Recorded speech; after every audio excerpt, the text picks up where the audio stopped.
What's up, guys? Welcome back to the channel. Hope you guys are having a fantastic day. We got a project in the background and it is not good. Alright, so as I kind of just mentioned, we got a big old project on our hands. It's all the way tore apart already. If I'd have some light you could see. My buddy's truck. So he was up at Silver Lake Sand Dunes. If you guys know what that is, well, you probably do if you're into the diesel stuff or just performance or motorsports or whatever in general. But he was up at Silver Lake Sand Dunes, and I got a phone call at like 2 a.m. from him. And he's like, dude, my truck just died. It won't start. And I kind of ran him through a couple things, and nothing was working. Didn't sound like he was getting fuel. So he had it towed all the way back home, and I tore it apart, and this is what I found. So when I first got this thing back, I made sure the fuel system was primed, and once we figured that all out, you know, he's got a lift pump on it, so you can see the line coming up, but he's got a lift pump on it, so I knew we were getting fuel to the CP3 pump, but it wasn't building fuel rail pressure. So what I did is I had to verify that. I cracked that first injector line loose, and you should be getting a lot of fuel squirting out, and there was nothing even when it was just cranking. So that was the first sign that the CP3 pump was bad. And at first that was kind of weird to me, because CP3 pumps, in my experiences, they don't fail like that. They kind of get weak, and over time you're dropping rail pressure and they go bad like that. That's kind of what I've experienced. So this was really weird to me, and I couldn't figure it out. So I ended up having him take his pump to a pump shop, because I still wasn't 100% sure that it was bad, but it was like 50-50. So, and before that I had actually tested the fuel pressure regulator, and that was all good too. So I was kind of at a loss at why it wasn't building rail pressure like that, because he said he was literally driving it down the road. So I'll show you what the pump shop sent me.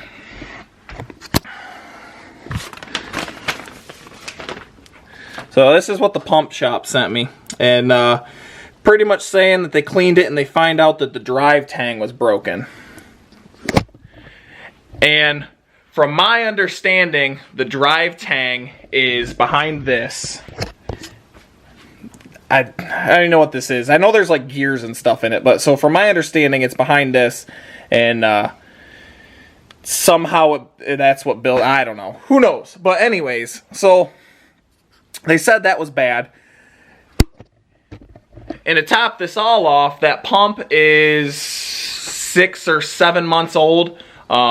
And it's a fleece CP3K, so it's, you know, fuel's past 3,000 RPM. He ended up picking up, let's see if we can find it. There we go. Pump from Exergy. It's a 10 mil stroker. He says he's got some plans for this thing, so we're doing the stroker pump, all high feed lines, getting rid of kind of the factory return a little bit, doing a little custom job there, and he's getting also, it had, you know, your stock junk Y bridge. So we're still waiting on some parts, but we're gonna get installed what we have, which is the CP3, some of the high flow lines. I could put the front accessory bracket on. He went ahead and got new power steering pump, new lines for that while he's doing it, and just really tons of new stuff. Got some Cal tracks.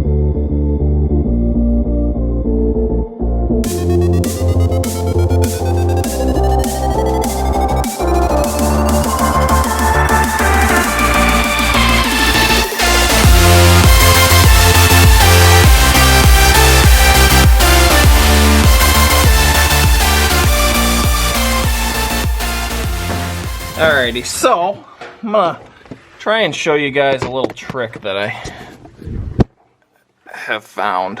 So obviously the coolant bridge, and you got your CP3 nuts.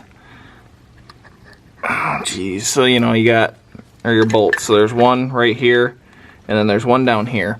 But you have your turbo coolant line that runs right down along the side of it.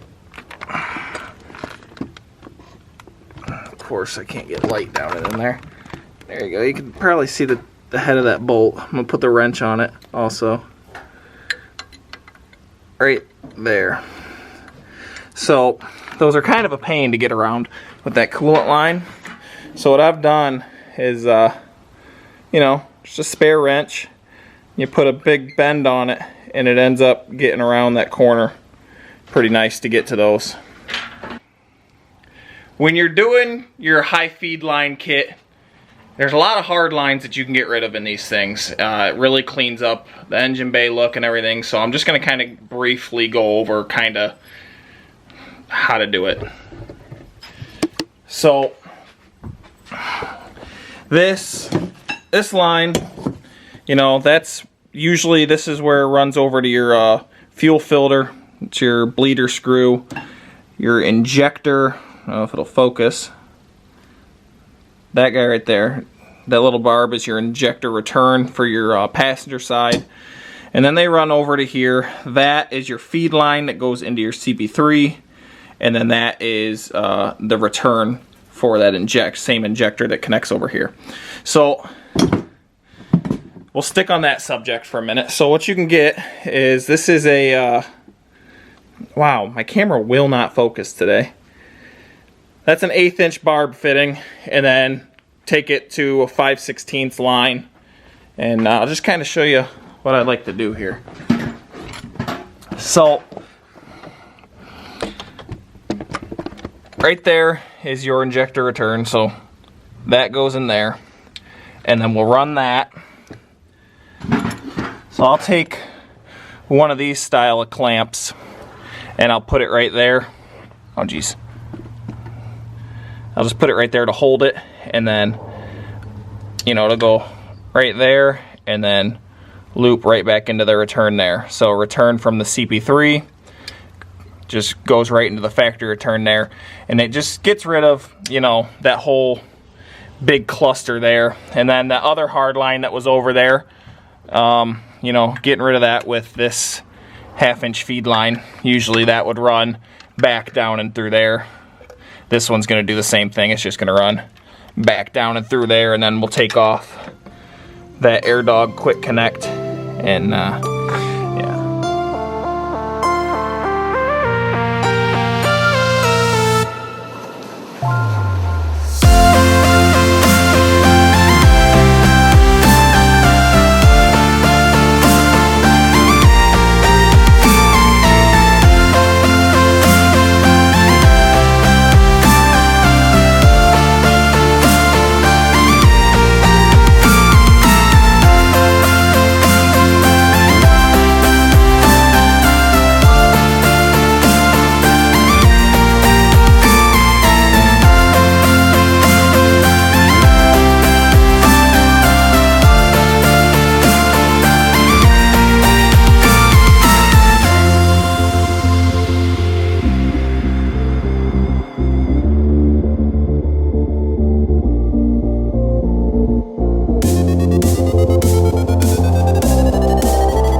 Alright guys, so what is a matter of half a second for you guys was 3 weeks for us.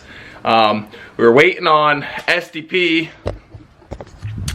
So when we ordered these, we didn't know that they were about 4 to 6 weeks out on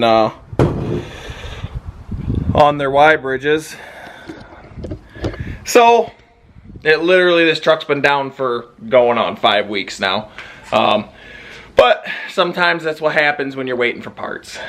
So I'm gonna just kind of show you. There was a little bit of stuff I did off camera, so I'm just gonna catch you guys up with that, and then we'll get right into putting this thing in. So, oh geez, of course it's gonna be dark. So we got that accessory bracket and some coolant pipes all tidied up, and that's actually really about it. So all we have left, CP3's in. We just got to put the bridge in and that bracket. So we'll get right into that.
Alrighty, so if you guys made it this far into the video and you're still like watching, because I know there's going to be some little bits of, oh that's bad, there's going to be little bits of like me just working on shit, because this isn't super easy, but it's not hard. It's not like everybody on Facebook or whatever says the forums, and they're not, a lot of those guys don't really know, I don't want to say know what they're doing, but they haven't done enough of them for it to not be a bad job. So I'm just going to kind of walk you through what I do, and it'll help you out, trust me. So down here you can see I got it in there, and I'm going to start out by saying, when you're pulling this out, when you pull the stock one out, you have to loosen the turbo. There's 3 bolts on the turbo. You got to loosen it, or else that top bolt right there, and you can't even see, it's not in yet, but that one will not be able to come out because it won't pass the compressor cover. So you have to loosen the turbo. Rule number 1. Don't pull it out, just loosen it. And then you can just take a pry bar and stick it, you know, in between the intake plenum and the cover, pry it up, and then you can loosen the bolt the rest of the way. Easy peasy, come right out. Getting the rest of the bolts on the stock one out, very easy. Just, I'm gonna show you what I got. So this is just a 10 mil swivel. Oh geez, come on, focus. All right, it won't focus. It's just a 10 mil on a swivel with like a 10-inch extension on a 1/4-inch ratchet. It's best thing for this job. It'll make your life 100 times easier. So if you don't have one of these and you're gonna do this job, go get one. So next, what I'll always do, let me get the light down here, is when I'm putting this back on, that nut down there, I will start the threads on that nut and that nut only. And I'll lube up the O-ring, set it down on there. And once I get that one on, I'll put that nut with some grease in the end of this ratchet and just loosely thread that one on. So then you can come over to the hardest of the two. And oh, let me get the light down there a little bit better. There we go. Okay, so you can see the 2 bottom ones there and there. So what I'll always do is same thing, grease, and then put it in there, and then for this side's bolt, you're going to take your ratchet and you're going to snake it underneath the high pressure line in the intake plenum right down through here, right down to there. And this one is the hardest one in my opinion to get started.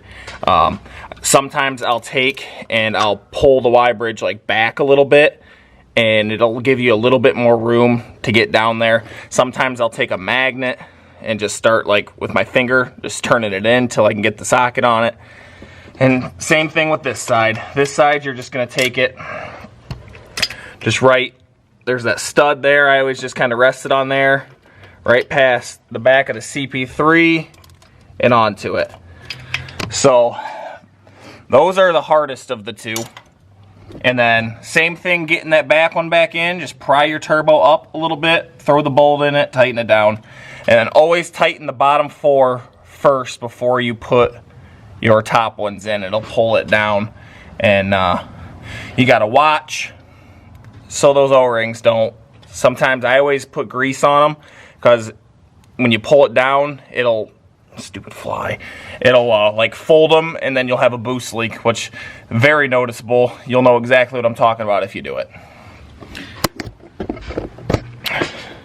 I hope that helped explain kind of how to do it. I mean, it's not hard at all. It just, those 2 front bottom bolts sometimes you got to be patient with, but other than that, it's super easy. Go ahead, tackle it. The other thing, I'm a true believer in these SDP bridges, these billet bridges. You know, they're run on a CNC machine, so they're always going to be perfect. And versus the welded ones where, you know, it's kind of hit or miss. Sometimes they might be a little crooked, and, you know, so that's it. So I'm going to finish this up, and I'll catch up with you when I get done. Alright, so we're back again. Half a second for you, a whole day for, well, you know, roughly a whole day for me. I'm just going to catch you up on what we did. I did a little bit off camera, not much, but we're just going to get into it. So, let's see. So I tightened the turbo back down. The rest of the Y bridge is installed. The wires are just laying there all bad again. I did my custom, my little fuel line delete deal for the return. Got that routed and ran into there. And most of the pulleys are back on. So I'm going to go ahead and put the thermostats in and the top cap on that. So just so if you didn't know, the shorter of the 2 thermostats, the one that is like offset, goes on the rear, and the offset part goes to the back. So cleaned up our mating surface, and we're ready to go back on with this.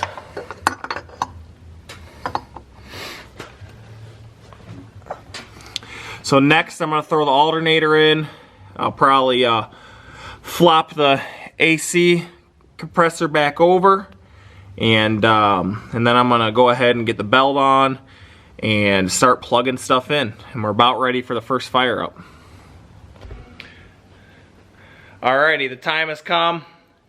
Trey, give this thing its first cranks. I haven't done a thing yet. I want you guys to see it all firsthand. See how we did. So just looking back on it, we did a Exergy 10 mil stroker pump, and then an SDP Y bridge, crankcase vent, resonator delete, a bunch of small stuff. I think that's really about it. So show you guys what it all looks like here. All finished up here.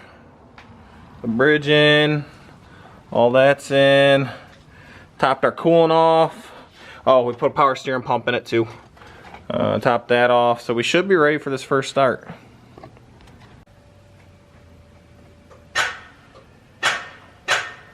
Well, that was uneventful. It's a kind of flashing. Yeah. So batteries are dead. I told you this was live, so I'm gonna throw some jumper cables on it, and then we'll get back with you guys.